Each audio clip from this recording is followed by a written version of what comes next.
Thank you for having me. I'm Dr. Jean-Luc Urbain. I'm actually originally from Belgium.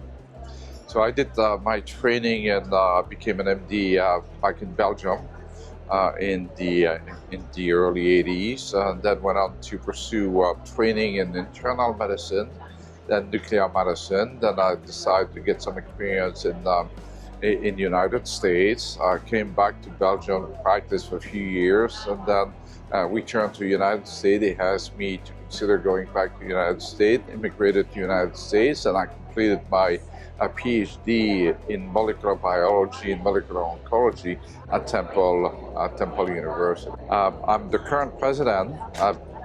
Privilege and honor to be the current president of the Society of Nuclear Medicine and Molecular Imaging, and I'm probably, actually I'm sure I'm the only native of Belgium who has been a president of the Society of Nuclear Medicine.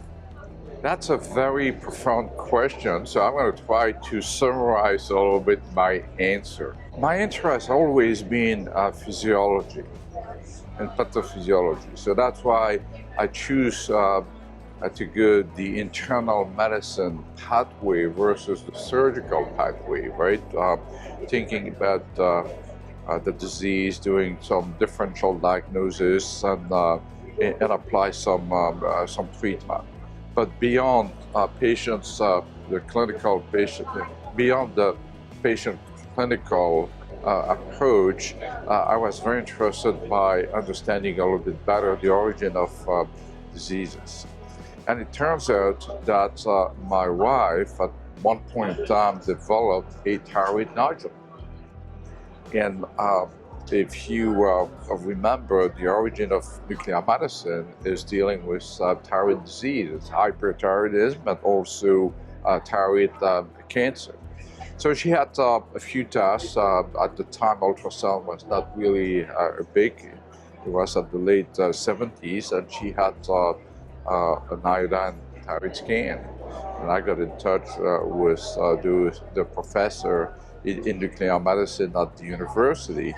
And they asked me basically to do some research with them. So I did some research about the incidence of thyroid cancer in cold thyroid nodule in nuclear medicine. And then started my residency in internal medicine. And was interested by stress tests at the time. Thallium stress test was becoming really big. We had switched from rectilinear scanner imaging to planar imaging, and then to tomographic imaging. And actually, I was at one point in time chief resident in the emergency room, and we dealt a lot with nuclear medicine, requesting lung scan, requesting hepatobiliary studies. And the chair of internal medicine sat me down one day and asked me what I wanted to do in life. And I was very interested by emergency medicine, but the chair didn't really see how emergency medicine would develop in Belgium. So he asked me if I would be interested to spend time in nuclear medicine.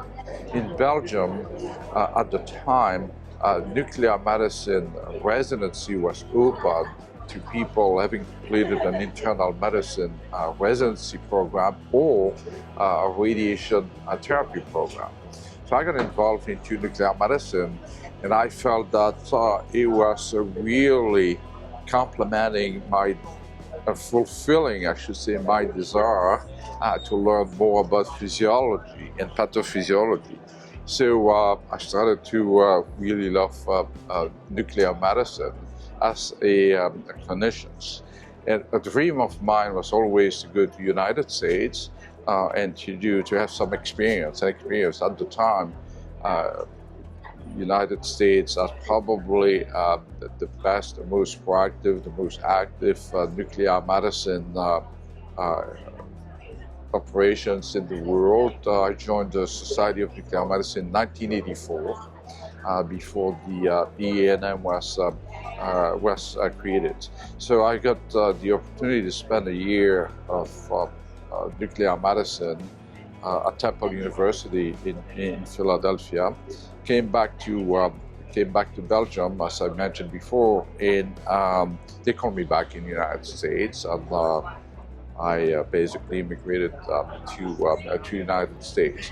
The difference between Europe and the United States in terms of nuclear medicine is that the nuclear medicine specialty is very unique in Europe.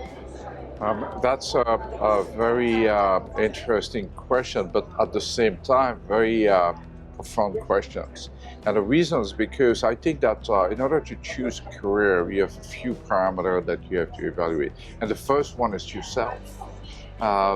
What interests you the most? You're physicians. You got your MD degree, and you're about to choose a specialty. Some would choose basically a pathway not to deal directly with patients, but indirectly. You might do clinical laboratory work, you might do pathology, or you might do pure radiology, being in the imaging world, or you might be more of a patient-oriented physicians. We call them clinicians, but all doctors should be medical doctors should be clinicians. So that would be the first step: is what do you really enjoy in life? What do I feel comfortable with? Do I feel comfortable with patients? Do I feel comfortable with a microscope or with a scalpel? So that would be the first thing. The second thing, the second question is that there is so many options and so many opportunities, but there are some challenges too. What can I get access to?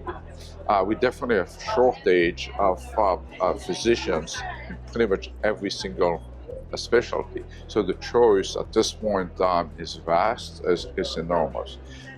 You have to look also at a career. So it's not like today you're a physician and let's say you're a radiologist and 10 years down the road you're going to be a surgeon. It's the exceptions. So you really have to do your homework. Reflect on yourself, what you want to do, what you're comfortable with. Look at basically what the needs are. What the needs of the country. The needs in the United States are different than the needs in Europe, than the needs in Africa. The beauty about nuclear medicine in today's world is that not only we can keep seeing patients, dealing with patients, which probably is the first step when you do clinical medicine, but also we can diagnose disease. A fair amount of diseases. And now we have access to very specific tracer contrast agent to precisely pinpoint the type of disease that the patient is suffering of and identify. And then when you have identified the disease, the type of disease, pinpoint where the disease is located, now we have access to some treatment. We cannot treat every possible disease, every possible cancer, but we have access. So we have come basically in nuclear medicine full circle. Basically, we can see patients, we have access to patients, we can diagnose their disease or help diagnosing their disease, but also treat their disease. So we have gone 360. We have gone back to the origin of nuclear medicine, as I mentioned earlier, which started basically with thyroid diseases.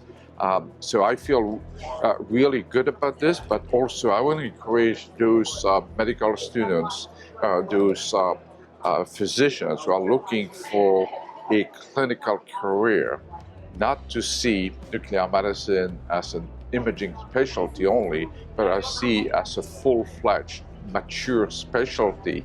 So over the past 40 years, I've seen